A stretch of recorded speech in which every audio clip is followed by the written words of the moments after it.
رکھا, کیا اسی کے اصولوں کو پسے پش ڈال دیا؟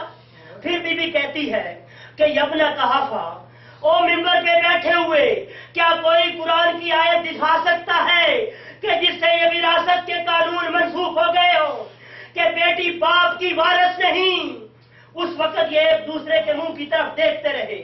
پھر بی بی نے کہا کہ کیا تو نے جان بوجھ کر پھر قرآن کو پسے پش ڈال رہا ہے؟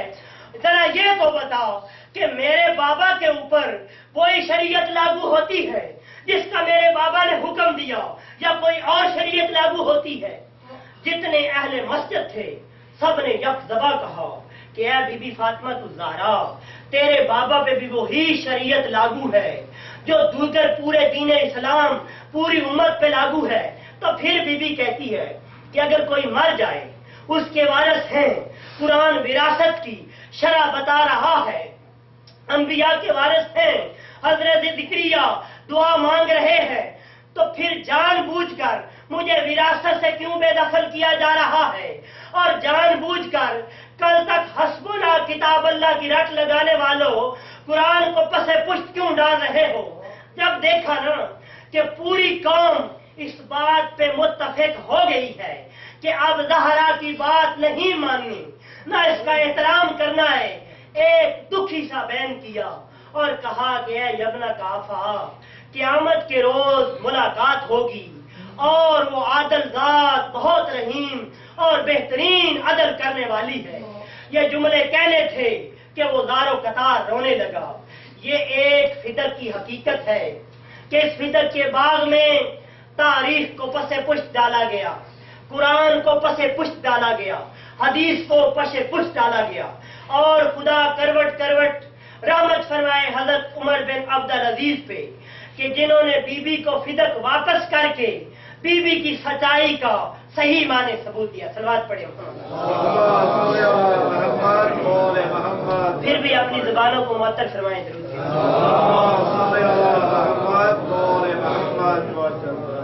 بی بی آئی اپنے گھر میں.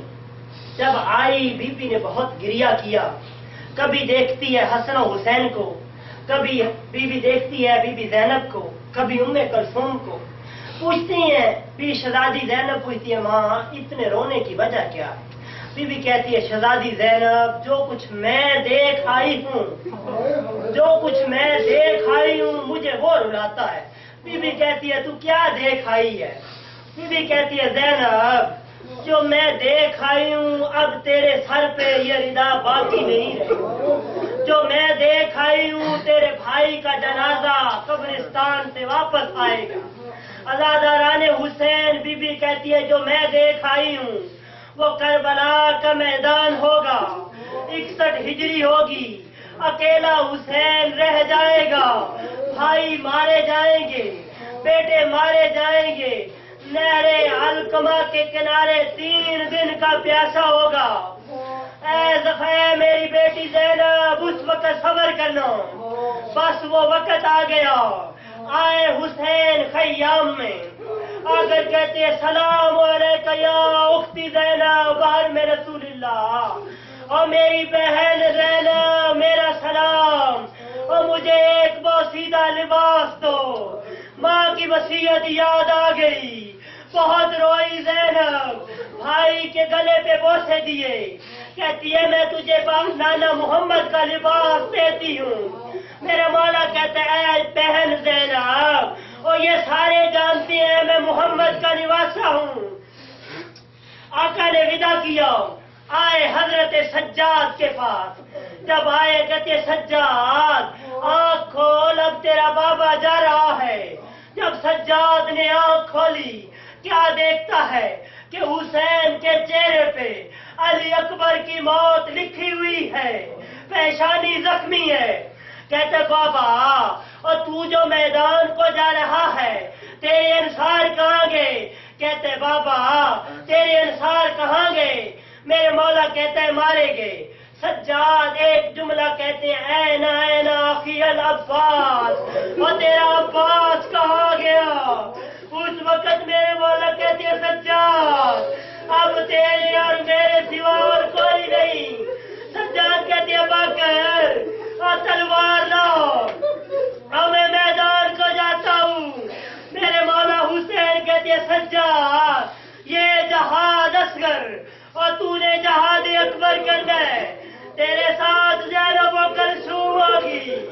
اور کوفے کا بازار ہوگا اور شام کا بازار ہوگا.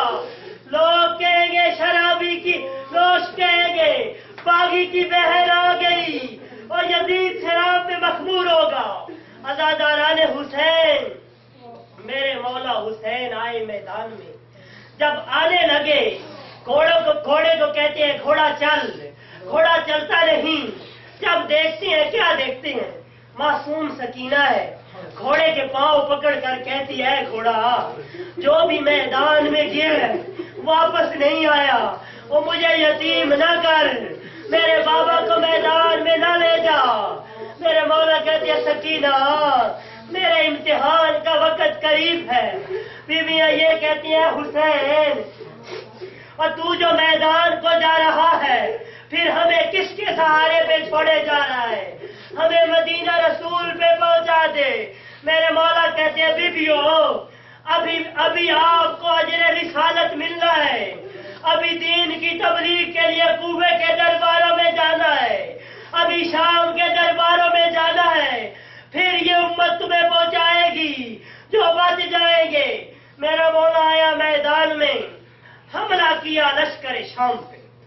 عزاداران حسین جب حسین نے دیکھا نا نہر علقمہ کے کنارے عباس کا لاشا، حسین کو جوش آیا، ایسا حملہ کیا کہ لشکر شام و کوفہ الامان الامان کی صدائیں بلند کرتا ہے.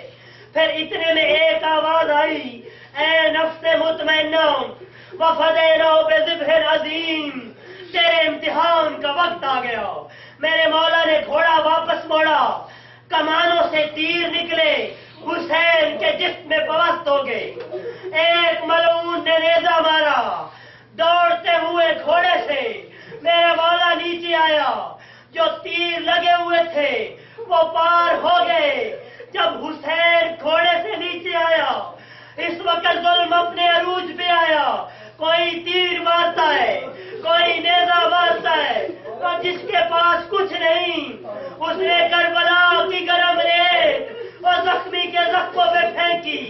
اس وقت میرے مولا کہتا ہے بارے الہا میں نے اپنا وعدہ پورا کر دیا. میرے مولا نے سجدے میں سر رکھا، ادھر سے قاتل چلنے شروع ہوئے. پہلے خولی آیا، کہتا ہے مجھے محمد نظر آتا ہے، مجھے فاطمہ نظر آتی ہے، واپس چلا گیا. سلام بن انس آیا، واپس چلا گیا.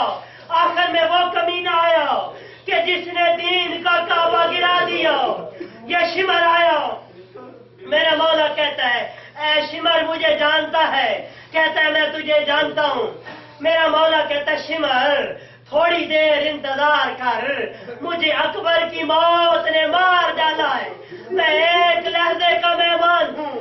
اس ملعون نے ضربیں چلانی شروع کی. پیر 70 قدم کے فاصلے پہ سر پہ قرآن رکھ کے کہتی ہے او مسلمانوں، او محمد کا کلمہ پڑھنے والوں، اور یہ محمد کا بیٹا ہے، اور اسے نہ مارو، اسے اکبر کی موت نے مار ڈالا. اور عزاداران حسین ضربیں چلتی رہی. جب 13ویں ضرب چلی جبریل نے صدا دی قد قتل الحسین ابن علی، حسین قتل ہو گئے. وہ عزاداران حسین پھر ظلم اور بڑھاؤ. ایک دستہ فوج کا قل لا اسألکم علیہ اجرا الا المودۃ فی القربى، یہ بیویوں کو اجر رسالت دینے گیا. کیسا اجر دیا؟ ہاتھوں میں نیزے، خیام کو آگ لگا دی، بی بی زینب کا سر زخمی ہو گیا. پھر ایک اور دستہ چلاؤ.